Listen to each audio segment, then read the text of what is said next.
නමෝ තස් භගවතු අරහතෝ සම්මා සම්බුද්දස්ස නමෝ තස් භගවතු අරහතෝ සම්මා සම්බුද්දස්ස නමෝ තස් භගවතු අරහතෝ සම්මා සම්බුද්දස්ස. Homage to the Blessed One, Worthy One, the Supremely Enlightened Buddha. Dear friends in Dhamma, today we are meeting again to discuss something very important to our life. Today I choose to talk about the character. Do we have or do you have you think about the character and how it is relevant to our day-to-day life? So this is one of the most important aspect if you consider about your own life. If you think about my own life or your own life, what matters finally is what you cultivate, what you develop, what you gain in your life. According to the teachings of the Buddha, we have samsaric journey. We are not just having born one life. We have been living in the samsara for so many lives. So we have so many mental tendencies or underlying tendencies in our mind. So how our character being developed? So when we have constantly and frequently and usually thinks and ponders whatever a person thinks and ponders often in their mind, so that have a inclination, that have a tendency, that have a habitual thinking patterns. You think again and again. This thinking pattern will pave the way, and these thinking patterns will develop the personal traits. These thinking patterns will have your own temperaments. So therefore, friends in Dhamma, what we think is what we become. So Buddha said, Mano maya, manasa che pasannena. The mind is the forerunner, mind is the maker, mind is the leader, mind is the one who leads us. So therefore, what we think frequently and constantly, that will become our character. So according to the teachings of the Buddha, for our own understanding, especially when people are meditating, the Buddhism has taught 6 or 7 type of persons. These are called these persons. The character, we can see there are predominantly, they have these characteristics in their character. Well, let me explain how this word character, the alphabet also have a character. Because this character does not change. When you say A, the letter A represents that letter and that sound, and it has not been changed for over centuries and millenniums. So similarly, when we talk about character, we have imbued or engraved, carved patterns of behavior or way of behavior, so that we can recognize this person has this kind of character, that person has that kind of character. So, because they have a like not permanent, but quite predominantly they have this kind of characteristics in their behavior, in their talking, in their thinking.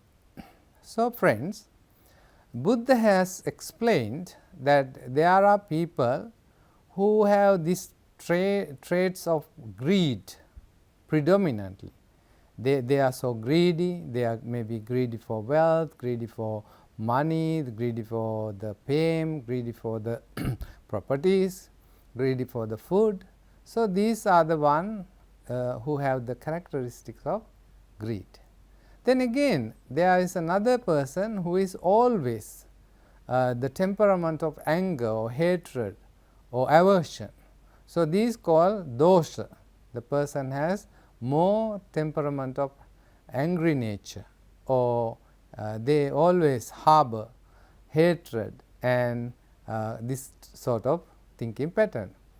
The third person is called person who has deluded mind, or his mind is very confused and not clear. So, this type of person. Again, there are another person is called faithful person, who has faith in Buddha, Dhamma and Sangha, faith in teachers. And also there is another type of person, he is called prajna charita. Charita means character. So, this person is more of a wise person. And also there is some another character is called discursive or thinking or speculative person. He always think too much and argue and put forward logic and always see things in a logical sequences or see things in a logical way. Apart from that, in modern science and psychology, we see that there are people who are like introverted, people who are more towards themselves and they are not open to others and not so much social gatherings or social interactions, and also extroverted people who are more outgoing and more friendly and approaching others, and communication is good, and this kind of open-minded people. Then also there are some other characteristics mixed, like half open and half closed, introverted, and also there are people who always think about they have some psychological problems or psychological bad psychological experiences in their lives. So, they become psychologically retarded or schizophrenics and different types of person. So, in order to train ourselves to shape our character, it is very important to how to develop our character. So, if you really want to develop your character, then you need to look at how you are going to do. First condition in Buddhism, you must have the desire to change yourself. The first thing is to desire to change your character, your behavior, your traits and your temperaments. Secondly, you must have an ideal, or you must have a model or role model to change your character. In this world, there is no such other teacher, no such other leader, or no such other guru in the world such as Buddha. Buddha is the supreme role model. Buddha is the supreme ideal we can follow. He has infinite compassion. He has very good attentive mind, where when people comes and meet him, and Buddha always pay attention to them, their problems, and a good listener, and also always very wise. He can give wise wisdoms, and also compassionate. So, many good qualities in the Buddha's life. So, if you want to change, you have to have good ideal role model. Of course, today in the modern world, people are going behind like cinema characters, because now the olden days people have the grandmother, grandfather, all the family members as their role models. But today's the world, the people are not so attached to the family members, and they are not so concerned about the family members. Therefore, they are more concerned about the society, outside imitations, outside interactions. So, therefore, it is very important to have a good role model, otherwise we might go astray and we might go lost our way, and we might destroy our own future. So, secondly, the role model. Third is the genuine effort on your part to change your character. So, Buddha has explained in his teachings, especially Noble Eightfold Path, there are steps we can take to change our character. The foundation of our character can be built up by developing the sila, the morality. If you don't develop sila or morality, you never ever able to develop your character. So, therefore, if you are investing your time and energy to change your character, you need to invest your time and energy to observing precept, to following the Buddhist principles of morality in order to excel in your character. So, there is a saying in if you want to change character, you need to plant a thought. When you plant a thought, you can replant, it become a habit. When you replant this habit, it becomes a traits or condition, or it becomes a character. So, it start with a thought. When you start with a thought, you can go up to the change in your character, because it this thought become a habit, and this habit become your character. So, this is very important for us to change. Secondly, we need to have to consider the Buddhist meditation. It is the ultimate and most useful tool for us to use shape our character. Some people think that meditation is for the people who will in the jungles, who are in the meditation centers for far deep spiritual advanced life. But no, this meditation is very good for each and every one of us. We can benefit from this meditation definitely. So, we must use these techniques of meditation to shape our mind, shape our behavior, shape our character. You know, when a clay person who potter, who want to make very good pots or mugs or jars or whatever, so he make the mud and fermented and use this mud in his the pot making machine, and shape while it is rolling, he shape in a very beautiful, very colorful, very nice, very fascinating jars and jugs and mugs and all the pots. How he shapes? He uses his mind to shape the in such a way that mud will become a beautiful jar or beautiful pot or beautiful mug. Similarly, if we pay attention to our thoughts, there is a possibility for us to change our mind.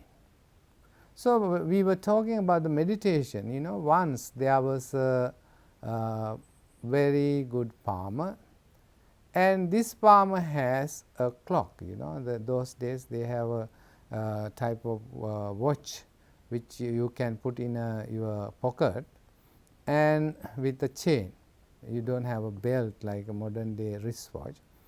So, one day when he was working in his barn, this was happened in a Europe country, and he has many cows, and the clock was lost. He has some sentimental value because this clock is quite old and also made of silver, and his grandmother was given this to him as a gift. So, he has some sentimental value. So, he go everywhere in the barn and pull out the hay and try to locate his watch. However, he couldn't do it. What happens? Then he asks some young boys and girls playing in the paddy field, he asks them, "Hello little friends, come here, help me to find my clock." And these little boys and girls also take many hours, maybe 2-3 hours, and search in this watch, because he promised to give them some sweets and some present if they found the clock or the watch. Then after that, after working hard and going through these hay stacks, and they also couldn't find. But very young boy, this very smart boy, come and told him, "Let me check your watch once again alone." And then the owner of the watch thought, why not? If we cannot find, we will lose it. I will lose it. I will lose this valuable sentimental watch. So, let me give him a chance. And he went to this little child went to the barn, and he was just sit quietly. He sit quietly and do nothing. And he was sit different places in the barn, in the hay stacks, and he was trying to listen to the ticking sounds of the clock. And finally he found, and he sit down more closer to that area where the ticking of the clock can be heard, and finally found the clock and the watch, and he bring it to the master. The master was very happy, otherwise it would have been hidden in the haystack for a long time. He must have lost his watch. So, the man asked, "How did you find this clock? Even the whole morning I tried to find it, and these children also tried to find it few hours, couldn't. How did you manage to find this clock?" "Because I sat quiet and listened to the sounds around the haystacks, and I found little ticking sound of the clock. That's how I search and find out the clock." So, in the same way, similarly, we also need to listen to our mind, listen to our thoughts, listen to our way we are feeling about ourselves. Then only we can change our mind. So, the meditation, looking inward, watching inward our thoughts, is the beginning or the commencement of the spiritual or the behavioral changes, because we cannot change our behavior if we do not pay attention to our mind. The mind is the beginning point where we can start a change in the behavior. So, what are you good at? What are you practicing every day? What are you doing every day and practicing every day? If you are practicing every day, you are practicing complaining every day, what happens? You are becoming very good at complaint. If you are practicing jealous every day, what happens? You will be good at being jealous every day. If you are practicing hatred every day, you will be very good at hatred. You will be so good at hatred. And if you are practicing sensual desire, or if you are practicing jealousy, if you are practicing kindness, whatever you are practicing, you will be so good at it, and also you will become very good expert on that subject. So, therefore, even if you are practicing looking at the shortcomings or the mistakes of others, even other person cannot notice, even the other people cannot notice, you will be able to notice the weakness or the shortcomings, because you become an expert. So, therefore, it is very important for us to think how we are practicing in our day to day life. Have we become prisoners of our own thoughts? How we practice our thoughts? You know, Buddha gave a very nice example. You know, when a cow herd or a person who is looking after sheep, you know, they bring this herd of sheep or the flock of sheep or the herd of cattle to the forest or to feed them.